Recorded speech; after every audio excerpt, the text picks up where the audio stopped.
We are on air. Hey, everybody, I am Shane. I am here with Cory Branan. How are you, Cory?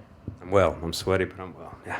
From the show tonight. It was a great show, by the way. Enjoyed Thanks. it. Nice and loose. Nice All and that camera work you're going to see later, that was me. loose. Okay. It's usually Teresa, but I did it tonight. We're working on some projects back there. Nice. Just some zooms, some I soft tried. fades. You do a little dancing when you do your solo sometimes. So I'm I was trying to yeah. I was trying to get your fingers like some Eddie Van Halen time, and Nice. I wasn't.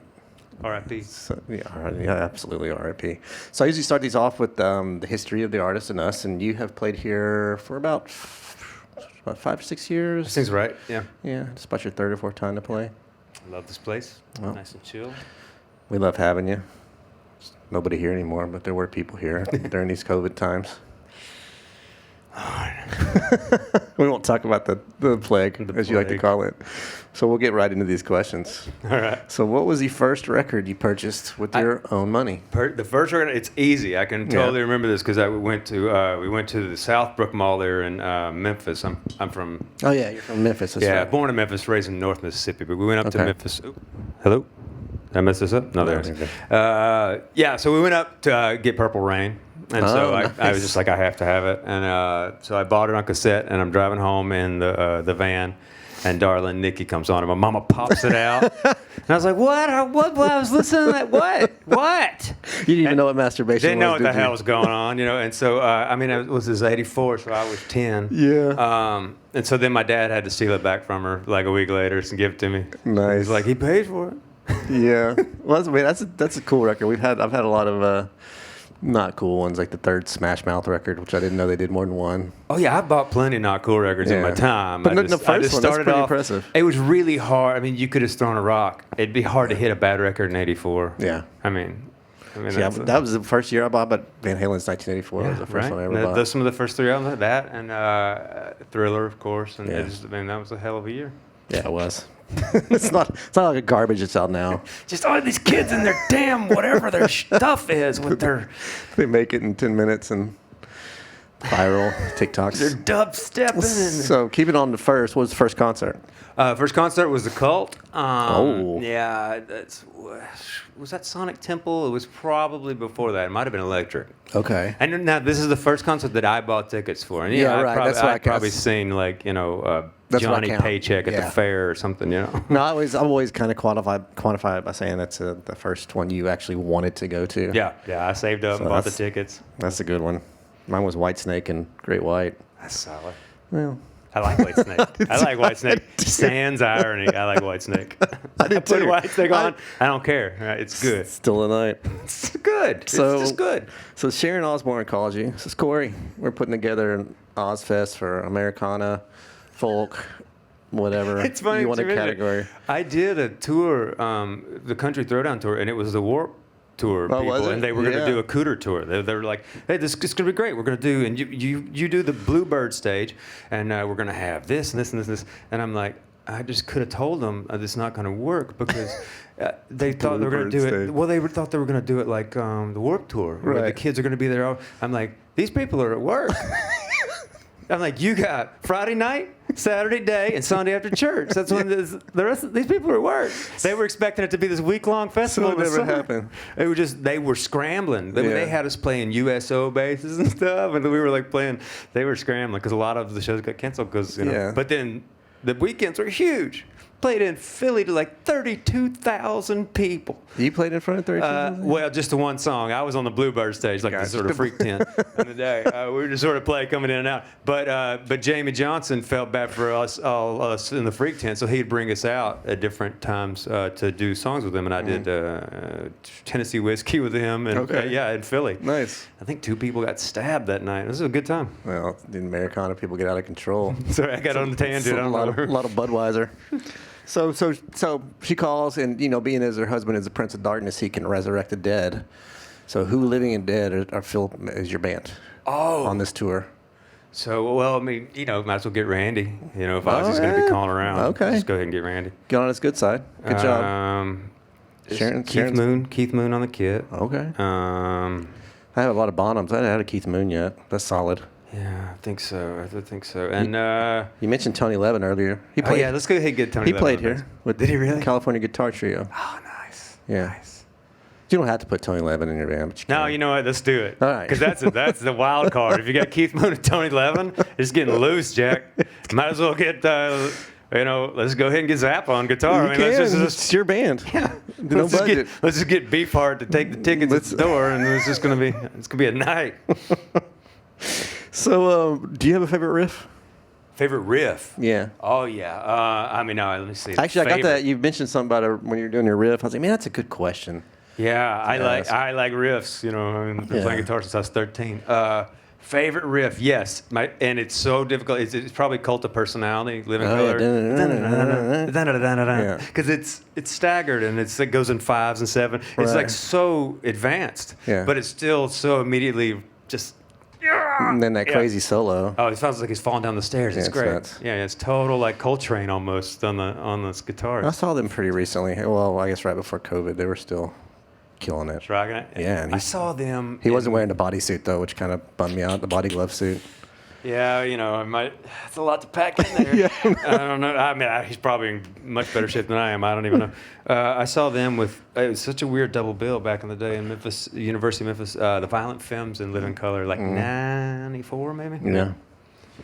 Anyway. We could talk about that all night. So that one, that's a pretty solid one. I don't know. I was trying to think about it. I think that one, the Master of Puppets, that it ain't talking about love. I think it'd be my 2. Yeah, that's a good one. Ooh, if I had to go with Van Halen for me, though, it would be Drop Dead Legs. Oh, yeah. Down, down, down, down. I should have told you to bring a guitar up here when we did this. I guess I keep going with these sort of oddly staggered riffs. that one's great too. Job did. I'm not gonna sing it. All right, so we'll get into the Halloween portion of this. All right. Was there ever a band or a person that kind of creeped you out or spooked you? Oh yeah, I mean I saw the G.G. Allen show that I was at, the one that I saw one in Austin. Yeah, the one that they sing about in the Drive-By Truckers. They were singing about the Memphis show. Oh, were they? Yeah, and I knew to stand in the back. Yeah. And it freaked me out. It disturbed me for the rest of my life. Yeah, it was. I saw one in Austin, and he set off tear gas, and everybody got arrested, and we were driving home back to San Marcos, and I looked over at my buddy Chad Holt, had his white shirt on. He had this little Oh no! Somebody was no! Not to go into the graphic nature of the show. Yeah, you don't want to be back at the merch table with Gigi. No, he took his shirt off and threw it out the window, never to be seen again. Anyways, I always got so mad. I had a Guar. I went to see Guar when I was a kid, and then my mom washed my shirt. It was covered in blood, and it's all pink. I was like, "You washed my Guar shirt!" She got the blood out, but she made it a pink shirt. Man, I saw him and I was stained red. Yeah. I thought my parents were gonna kill me. Anyway, so horror movie, scary show. What's your favorite? Oh man, I love horror movies. I just went down a rabbit hole of all the folky stuff, all the a lot of the Italian crazy stuff, like the Beyond, the D'Argento movies. Stuff's great too. Recent, but yeah, I mean, there's old favorites like obviously. I mean, just the first Halloween. Anything with the John Carpenter soundtrack. I mean, I just love it. He's almost like teaching himself the synth as he goes along, but it's always fantastic. I don't know. The classics, man. Texas Chainsaw Massacre. Yeah. I saw that when I was a kid. I saw The Shining when I was a kid. My parents were pretty religious and very kind of restrictive until MTV came along. Then they just like let it go. Up. But they sort of threw their hands up. And then, but my aunt and uncle owned a video store. So when I stayed with them, they were just like, whatever you want, get it on the big Betamax disc, whatever. And so I was just like, yeah, okay, Texas Chainsaw Massacre, Shining, and there's whatever little The Beast Within, I Spit on Your Grave, just whatever I could get. Eyes. Last House on the Left. I've been watching that series on Netflix, The Movies That Made Us, and they're doing all the horror ones now. If you haven't seen it, it's basically just the behind the scenes. I saw one of the Back to the Future one, but I haven't seen it. Yeah, that was really good. But Eric Stoltz being originally the... I didn't know that. Me neither. But yeah, they've got the Freddy, Nightmare on Elm Street. I watched that last night. But it's very interesting. They were talking about how these movies were being made by New Line because of the rental thing blew up. And they knew they had this whole next market to go into. And it was pretty interesting. I never really and whoever could get them a cheap-ass movie. There's a little overhead in some of those. I mean, Elm Street was a little more production. But it was actually pretty cheap. Yeah. You know, because it was, I don't know what it's. No pretty, big it's pretty stars, huge stars. I mean, well, Johnny Depp. They didn't know. Yeah, free Johnny. It's funny how many of the stars were in the old Friday the 13th, like Kevin. Kevin Bacon. What's the one that? I think that was it. Well, no, there's Corey Feldman was in one. Feldman was he was a star of that one. Yeah, he was already big though. I think. Yeah. No, there was somebody. On Seinfeld, George Costanza is in. If he's not in one of those, he's in like Sleepaway Camp or something. Is he? Really fucked up. There's a scene. Just look up Camp. George Costanza. Okay. It's really, I remember Sleepaway really Camp. insulting that I don't know that actor's name. I just know his character's name. Oh, from what is Seinfeld. Ray? What's his name? George Costanza. George. It's George. If we didn't ask you, you would know. It's all right. We don't need to know. He's a great actor. I don't know. What's the worst Halloween candy out there? Oh, that's it. It's the fucking the Candy corn? Candy Okay. corn. Yeah. I can't do it. You got any phobias? Phobias. Well, I mean, nothing crazy. Just heights, but Okay. I'm kind of strangely attracted to that, though. I mean, I'm terrified, but I like So you roller coasters. You like the feeling of being terrified? Yeah, I don't know. It's like, the thing that scares me is like the roof. Like when I'm on the roof of the thing and I'm just, that feeling like, well, I could just do this. Maybe you start getting a little bit of vertigo. Yeah, that movie's very effective. Of course, Hitchcock was very effective about all that stuff. I had this whole thing I'm doing sometimes too at the slasher tournament to see who wins, but we're going to do either ors instead. Okay. Unless you want to do the slasher tournament, it doesn't It's matter. your call. We'll do either or since I got it up here. All right. All right. These are either ors. Okay.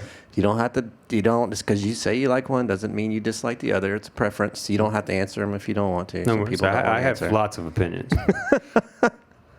What's the most overrated band out there? Most overrated band. Besides REM. I just heard Jason's new Georgia cover record, and he did Driver Rates. So good. Yeah. Oh, man, overrated. Okay, let's see. Overrated. I'm just trying to think of some of the big ones over the years. Yeah, you just want to don't do a big one. Don't do it to contemporary. Yeah, right, yeah. It's like that Isabel guy's kind of Well, I don't know. He's accurately rated. That's one of the funny things about you ever heard the Chuck Klosterman thing, the 10 most accurately rated bands? He's like, the Beatles, they had the best songs, they were some of the best musicians, yeah, they're considered the best, most accurately rated band. Right. He just has them all. So yeah, I think Jason's accurately rated. No, he's crushing we it. love Jason. Overrated. You don't have to answer, and I just. I don't know. I almost don't think of. I wouldn't know how anybody's rated because I'm so out of things. Right. I can just sort of look through time. I'm just like, huh. I mean, fucking Steve Miller. I don't know. He somehow had a career. He's from Dallas. Come on. No, man. Is he from Dallas? I don't know. I'm sorry, so, Dallas. Yeah. It's okay. I don't know. I just nobody can't. likes Dallas. I do like what the facts is and taxes. That rhyme is so bad it's good again. But the rest of it, I can't take none of that Joker shit. Black panties with an angel's face. Oh Lord. Abracadabra. Oh yeah, that's him too, isn't it? Oh yeah, he wrote everything. Oh God, he flew like an eagle. He did fly like an eagle. That's none of that's from me. All right. Shake your peaches. Something with trees. Yeah, no, that's the worst. All right. And nobody ever called him no space cowboy. I think we're out. I think we ran out. All right, Beatles or Stones? Beatles. Yeah. All right, Van Halen or Led Zeppelin? Van Halen. Yeah. Thank God. I like you even more now. Aretha or Dolly? That's so hard, but Dolly, it has to be Dolly. And Aretha from Memphis? Aretha is from Tennessee, I think, but I don't think she's from Memphis. I don't know where she's And I'm also saying Georgia, too. Now, Dolly has been sending my boy a book ever since he was born. If you're born in Tennessee, you get books until you're like 5 or 6 from Dolly Really? Parton every month. Oh, And they're not even shitty books. They're She's good books. unreal. She's a saint. Yeah. She's a saint. Yeah. Elvis or Sinatra? Sinatra. Okay, even. Again, the Memphis thing. I Yeah. had to come back around a long way. Everybody says Sinatra. I see this since the pandemic, and I've had so many Sinatras. I thought it would be. I like Elvis. I had to come back the long way because my mom always watched his movies. I was like, what is this horse shit? And then later on, I was like, oh, this music is really good. Willie or Johnny? That is so hard. That just depends on the day. Okay. I think I would lean towards Willie because he started as a songwriter. Okay. If that's any reason. But that's about as even as you can get right there. It's your show. Michael Jackson or Prince? Oh, Prince, yeah. Yeah, but that one's been so lopsided. Gaga or Madonna? Who? Gaga. Or Madonna. It's just got to be Madonna because I know more of it. Yeah. You know, I know little Gaga. Now if I'm gonna go see a movie, I'll see Gaga in the movie. Yeah. Over, you didn't like Desperately Seeking Susan? Right? Yeah, I was just like, come on. Is this a movie about a jacket? What the hell's going on here? It was about a jacket. Rosanna Arquette was in it though, and she's great. She was hot. Yeah. Billie Eilish or Taylor Swift? Billie Eilish. I like Billie Eilish a lot. How about Billie Eilish or Adele? That's what I usually ask. Billie Eilish, yeah. Yeah, I love Billie. She's great. I really enjoy it. I'm all about, and I'm like, oh, okay, this is what the internet's gonna do. Yeah, right. I'm like, oh, this. And it seems like everybody's always mad at her. I don't really know what she's doing to make people mad at her. Changing. Yeah. How dare you be something different from the last thing you were? I guess. I don't know. It's so bizarre. She's scary talented. Yeah, I'm into it. Cool. Soundgarden or Pearl Jam? Soundgarden, yeah. Oh, yes. Thank you. NWA, Beastie Boys. Ooh. That one's close because that was my wheelhouse when I was a kid. Yeah. Well, in Mississippi, it's so piecemeal what you get. And so I got whatever the hood rat down the street got me. And so I got the same time I got, Minor Threat, I got NWA, Eazy-E, and Napalm Death, whatever I could get a hold of that pissed my parents off. And Napalm Death will do it. I mean, I want to say NWA because I wore that out. But I really do love the Beastie Boys. It's okay. You can. That one's I can't do an either or on that one. Okay, fine. Metallica or Sabbath? Sabbath. Okay, really. All right. So last one, John Prine. John Prine. It doesn't matter who you're going to say after this. John Prine. Bob Dylan. Yeah, it's John Prine. Yeah, right. He's the reason I started writing. Okay. Yeah, just hands down. That one's been pretty even. Freebo got out of California. I did this with him because you don't have any singer-songwriter like folk guys. Like I listen to it every night. I was like, I should probably put somebody. He's like, dude, Dylan and Prine. Like Dylan's gonna kill everybody. Dylan's gonna, and it's been a lot of Prine. Yeah, well, it's just Dylan was sings the encyclopedia at you. He's just done it all. Yeah. And John Prine songs are only John Prine. No one else in the world could write them. A lot of Dylan stuff for me is what's so great about it. A lot of Dylan stuff sounds like it's 200 years old. Yeah. It sounds like these lost sort of folk things that just always were. But John Prine songs weren't always. They were like the whimsical almost, sort of kind of like, not whimsical. I don't know what the right word is. Like it's more fun. They're droll. Dylan was too serious for me. He's very serious. Dylan's got some funny jokes, but they're all like sly jokes. Yeah. For me, John's music, what works, he's very different. His humor is different. It's a very Midwestern thing. It's very droll, but he will disarm you with it, and then it just gets you comfortable enough to slip in the knife. And there's an undercurrent of darkness in the funny songs, and then all the dark stuff. He always balances it with a joke and stuff. Yeah. I've always appreciated that. It's first time I heard it just knocked me out. I was like, really? You can do this with music? I'm like, holy shit. I'm going to do this for the rest of my life. So one more thing. Teresa wanted me to ask this. Do you have any ghost experiences in Memphis? Ghosts? Nah, I don't really believe in them, but I have some super, rational friends that swear up and down. My buddy of mine, Jeff Powell, who's cutting a lot of the vinyl on the Stax lathe. The old Stax lathe. He's mastering stuff. There, he lives in a haunted house, and he said multiple things, but the one that got me, he's like, I just went in the room to get a pencil. He's like, and the lamp came by my head and smashed on the thing, and you'd have to know Jeff, but he's like, so I didn't get a pencil, I just left. I'd never walk in that house again. And he is like the most no bullshit guy in the world. I'm just like, okay, well, it's like Jesus, when I see it, I believe it. But Jeff does smoke some pot. But that could be it. Anyways, that's all I got for you. Appreciate you hanging out. Cheers. All right. Cory, Branan.